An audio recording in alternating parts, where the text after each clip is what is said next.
Lo que no dice la lección, haciendo la paz, lección 13. Iglesia proviene del griego eclesia. La palabra es un compuesto de dos segmentos. Una preposición que significa fuera de, y un verbo kaleo que significa llamar. Por lo tanto, diríamos llamado fuera de. Pero ustedes son descendencia escogida, sacerdocio regio, nación santa, pueblo que pertenece a Dios, para que proclamen las obras maravillosas de aquel que los llamó de las tinieblas a su luz admirable. Cada uno de nosotros somos iglesia y conformamos la iglesia de Dios, que somos llamados a reunirnos en un lugar, en este caso la iglesia del séptimo día de la Avenida España, por decir un lugar. Nosotros hacemos al edificio, con nuestra adoración a Dios, con nuestro servicio a Dios y al prójimo, no el edificio a nosotros. Y todo gracias a aquel, así como Cristo amó a la iglesia y se entregó a sí mismo por ella, para santificarla, habiéndola purificado en el lavamiento del agua por la palabra, a fin de presentársela a sí mismo una iglesia gloriosa, que no tuviese mancha ni arruga ni cosa semejante, sino que fuese santa y sin mancha. Cristo ha hecho posible esto en ti, una iglesia gloriosa, pura y santa. Elías creía que era el único que había quedado de parte del Señor, pero le dijo, tengo 7000 rodillas que no se han doblado ante Baal. ¿Qué nos unifica a cada uno de nosotros? Y por ende nos unifica con el Padre y el Hijo, que es mejor delante de Dios, una unidad en propósito o unidad entre nosotros. Sobre todo vístanse de amor, el cual nos une a todos en perfecta armonía. Es ágape lo que nos une, y ello proviene del Espíritu Santo, que costó la muerte del Señor Jesucristo para que fuese enviado a nuestras vidas. Por eso nuestra relación urgente con el Espíritu Santo. Además, ágape es el prerequisito para ser bautizados por el Espíritu Santo. Recordemos que lo primero que nos dice Pablo, antes de la armadura, y es esto. Por lo demás, hermanos míos, fortaleceos en el Señor y en el poder de su fuerza. En el Señor está el poder para ser fortalecidos y este poder es inherente a Dios, al Señor, el cual nos es dado en ocasión del bautismo del Espíritu Santo, para testificar del Señor Jesucristo al mundo, para enfrentarlos de que todo lo que dijo Él es verdad. ¿De quién es el que lo envió? ¿Por qué lo envió? ¿Para qué lo envió? ¿Con qué mensaje lo envió? ¿De cuál era el objetivo del que lo envió? ¿De cuál era el propósito del que lo envió? Ahora las partes de esta armadura. Está pues firme ceñido vuestros lomos con la verdad. Yo les he dado tu palabra, y el mundo los aborreció, porque no son del mundo, como tampoco yo soy del mundo. Tu palabra es la palabra del Padre, diametralmente opuesta a la enseñanza de la cúpula sacerdotal. Santifícalos en tu verdad, tu palabra es verdad. Tu palabra es la única verdad que santifica. Y vestidos con la coraza de justicia por cuanto voy al Padre y no me veréis más. Jesucristo tenía que irse y en su reemplazo viene el Espíritu Santo. Por eso nuestra relación urgente con el Espíritu Santo, por cuanto hace valedera esta justicia de Cristo, el cual fue entregado por nuestras transgresiones y resucitado para nuestra justificación. Después que resucitó pudo enviar al Espíritu Santo. No es suficiente tener los pecados perdonados, no es suficiente estar limpios, deben de ser expiados, desarraigados. Esto era lo que hacía el sumo sacerdote en el día de la expiación. Expiaba y los transfería al macho cabrío. Esta es una ley perpetua para ustedes a fin de purificar al pueblo de Israel de sus pecados, haciéndolos justos ante el Señor una vez cada año. Eran justos solamente en ese día, pero gracias a Dios que reformó su sistema, mejorándolo con un mejor sacrificio, Jesucristo Rey y Señor nuestro, que está en Hebreos 9, del 8 al 10. Imagínense, lo reformó para que pudiésemos entrar en el lugar santísimo y así estar ante su presencia, no solamente un día, pero justos todos los días. Recordemos que nada proviene de nosotros, toda la armadura es de Dios, y calzados los pies con el apresto del Evangelio de la paz.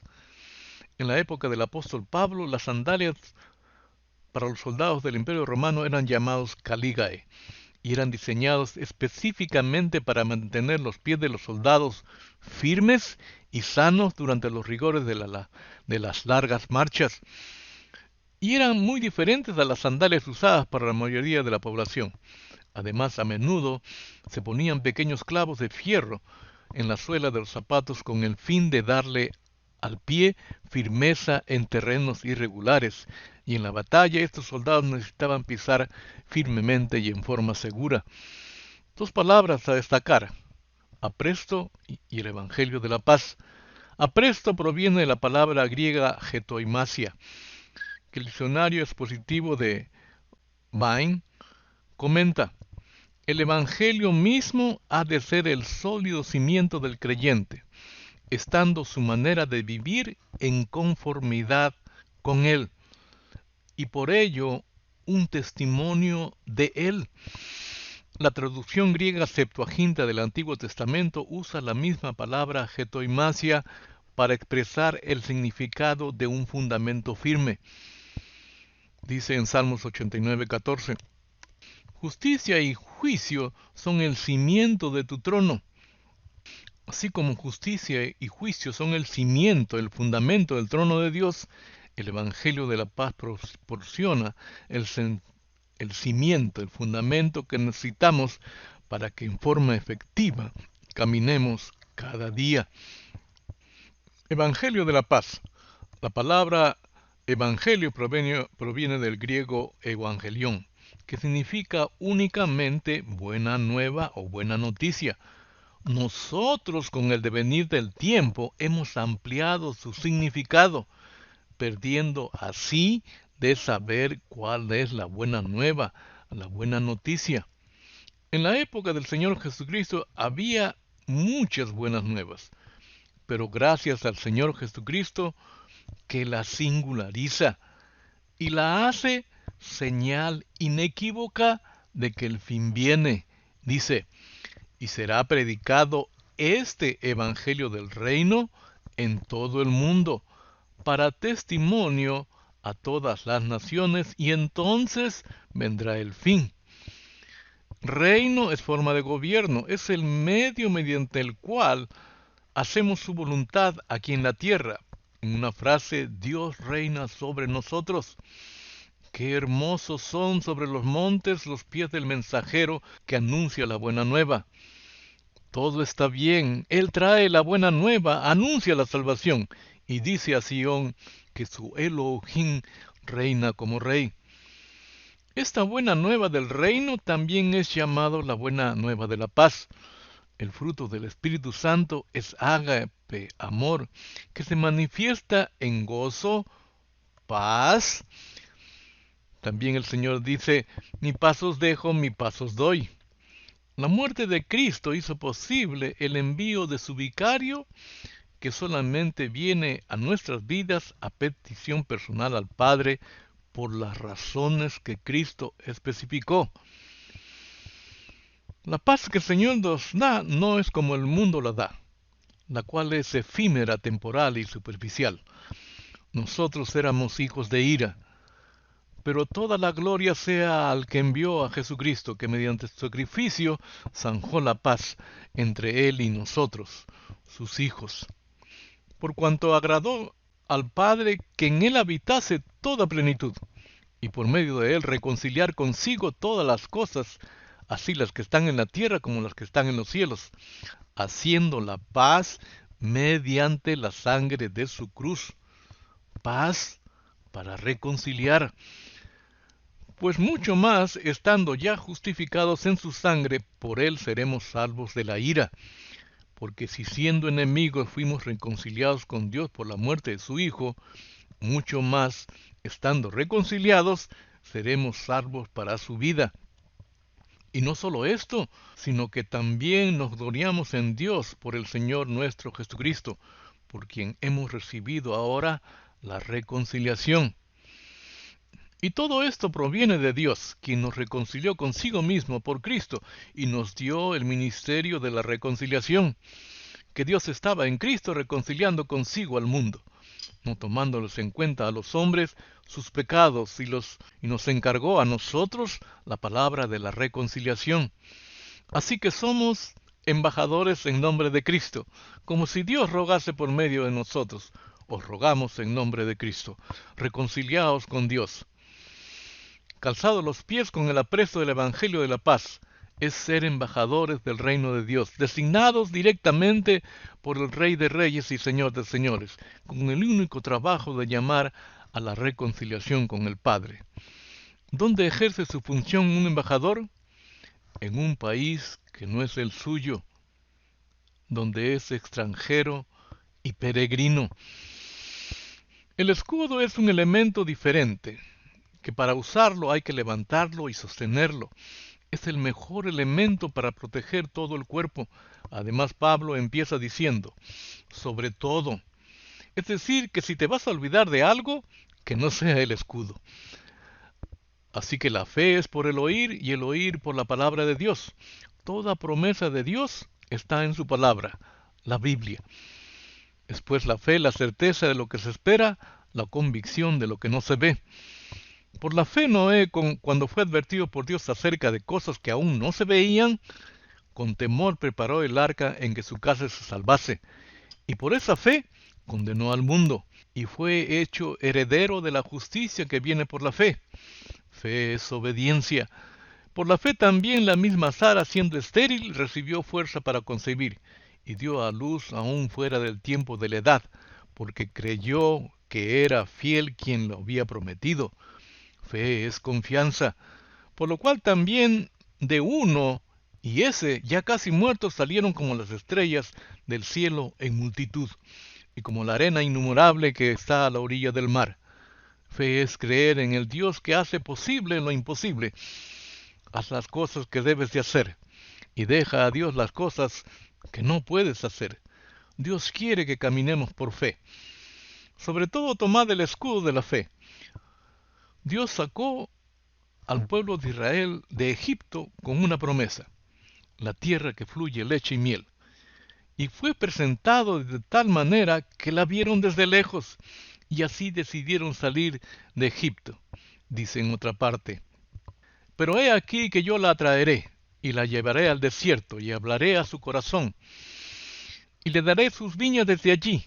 La vieron de lejos, y el valle de Acor por puerta de esperanza, y allí cantará como en los tiempos de su juventud, y como en el día de su subida de la tierra de Egipto.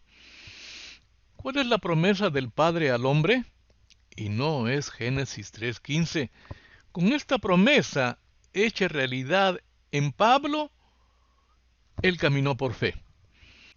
Pero tenemos ese tesoro en vasos de barro, para que la excelencia del poder sea de Dios y no de nosotros, que estamos atribulados en todo, mas no angustiados, en apuros, mas no desesperados, perseguidos, mas no desamparados, derribados, pero no destruidos. Tanto la espada como el escudo son elementos ofensivos y defensivos, y la espada del Espíritu, que es la palabra de Dios. Porque la palabra de Dios es viva y eficaz, y más cortante que toda espada de dos filos, y penetra hasta partir el alma y el espíritu, las coyunturas y los tuétanos, y discierne los pensamientos y las intenciones del corazón. Y no hay cosa creada que no sea manifiesta en su presencia. Antes bien, todas las cosas están desnudas y abiertas a los ojos de aquel a quien tenemos que dar cuenta. Pues aunque andamos en la carne, no militamos según la carne, porque las armas de nuestra milicia no son carnales, sino poderosas en Dios, para la destrucción de fortalezas, derribando argumentos y toda altivez que se levanta contra el conocimiento de Dios, y llevando cautivo todo pensamiento a la obediencia a Cristo, y estando prontos para castigar toda desobediencia, cuando vuestra obediencia sea perfecta. Ahora, el uso de la espada del Espíritu a continuación. Si eres hijo de Dios, 2 veces es utilizado por Satanás en la tentación al Señor, así también a nosotros, para que dudemos. En ocasiones nuestro Señor, después de ser bautizado por Juan, y el Espíritu Santo en forma de paloma posarse sobre él, una voz del cielo decía: Este es mi Hijo amado, en el cual me complazco. Y respondió a la tentación con un escrito está. Entonces el diablo le dijo: Si eres hijo de Dios, di a esta piedra que se convierta en pan. Jesús respondiendo le dijo: Escrito está, no solo de pan vivirá el hombre, sino de toda palabra de Dios. Y le llevó a Jerusalén y le puso sobre el pináculo del templo, y le dijo: Si eres hijo de Dios, échate de aquí abajo, porque escrito está: A sus ángeles mandará acerca de ti que te guarden, y en las manos te sostendrán para que no tropieces con tu pie en piedra. Respondiendo Jesús le dijo: Dicho está, no tentarás al Señor tu Dios. Y le llevó el diablo a un alto monte y le mostró en un momento todos los reinos de la tierra. Y le dijo el diablo: A ti te daré toda esta potestad y la gloria de ellos, porque a mí me ha sido entregada. ¿Cuándo se le entregó? Y a quien quiera yo se la doy. Si tú postrado me adorares, todos serán tuyos. Respondiendo Jesús le dijo: Vete de mí, Satanás, porque escrito está: Al Señor tu Dios adorarás y a Él solo servirás. Y tomad el yelmo de la salvación. El casco protege contra golpes dañinos y mortales a la cabeza. Y este casco espiritual protege nuestra mente con la salvación integral que ofrece Dios. Si no sabemos qué es lo que constituye que sea esta salvación integral de Dios, entonces es como estar sin casco, expuesta nuestra mente a medias verdades que son totales mentiras. La sangre de Jesucristo es el fundamento de nuestra salvación. Si pensamos o creemos que lo único que hace es limpiarnos de todo pecado, y ello es la salvación, entonces el fundamento es débil. No se puede sobreedificar, y si se sobreedifica, es como un castillo de naipes. En la esclavitud, el objetivo del opresor es la esclavitud mental, quebrantar el espíritu. Cuando la opresión se convierte en una condición mental, entonces la libertad física no es suficiente. Por lo tanto, es posible estar liberado y sin embargo no ser libre. Nosotros fuimos liberados por Jesucristo, pero nuestra mente sigue siendo la del hombre viejo, carnales, mundanales, porque seguimos siendo parciales con el prójimo. Seguimos formando grupos: yo soy de Polo, yo soy de Cefas, y seguimos pensando mal en contra del prójimo, y por ende hablamos mal del prójimo. La hermana White dijo en El deseado de todas las gentes, más o menos así: si no aceptamos al agente regenerador en nuestras vidas, en vano murió Cristo. Y esto es lo que hace también la sangre de Jesucristo. Así que, hermanos, teniendo libertad para entrar en el lugar santísimo por la sangre de Jesucristo, si está abierta por su sangre, debemos de entrar. ¿Qué significa esto para nuestra vida diaria? Orando en todo tiempo, con toda oración y súplica en el Espíritu. Hay que destacar que esto sucede en el contexto del llamado del creyente a vestirse de la armadura de Dios. Pero también recordemos que antes de la armadura nos dice: finalmente, fortaleceos en el Señor. Es decir, empoderados, endunamizados, de la palabra griega dunamis, que significa poder. Y esto sucede en ocasión del bautismo del Espíritu Santo. Dice: pero recibiréis poder, dunamis, cuando haya venido sobre vosotros el Espíritu Santo. Revestidos de este poder dunamis, que es la armadura de Dios. Y después de enumerarlas, nos dice: pero orando en el Espíritu. Mas la hora viene, y ahora es cuando los verdaderos adoradores adorarán al Padre en espíritu y en verdad, porque también el Padre tales adoradores busca que le adoren. Dios es espíritu, y los que le adoran en espíritu y en verdad es necesario que adoren. Orar en el espíritu es manifestar este poder dunamis en nuestro prójimo. La pregunta es, ¿para qué fuimos revestidos con este poder, con esta armadura? Y es para testificar de Jesucristo. Y me seréis testigos en Jerusalén, en toda Judea, en Samaria, y hasta lo último de la tierra. Cristo consideró a toda alma preciosa. Así también nosotros en el Espíritu ya no hacemos acepción de personas, por lo cual toda alma es preciosa. Por Pablo, para que continúe proclamando el Evangelio del Reino, que continúe llamando a la reconciliación con Dios, a la reconciliación con el Padre. En el Espíritu Dios nos dio el ministerio de la reconciliación. Como en el Espíritu, Pablo toma las cosas que se le encomienda. Yo no anuncio la buena noticia para sentirme importante. Lo hago porque Dios así me lo ordenó. Y pobre de mí si no lo hago. Yo no puedo esperar que se me pague por anunciar la buena noticia, pues no se me preguntó si quería hacerlo, se me ordenó hacerlo. Hasta aquí nuestra contribución a la lección.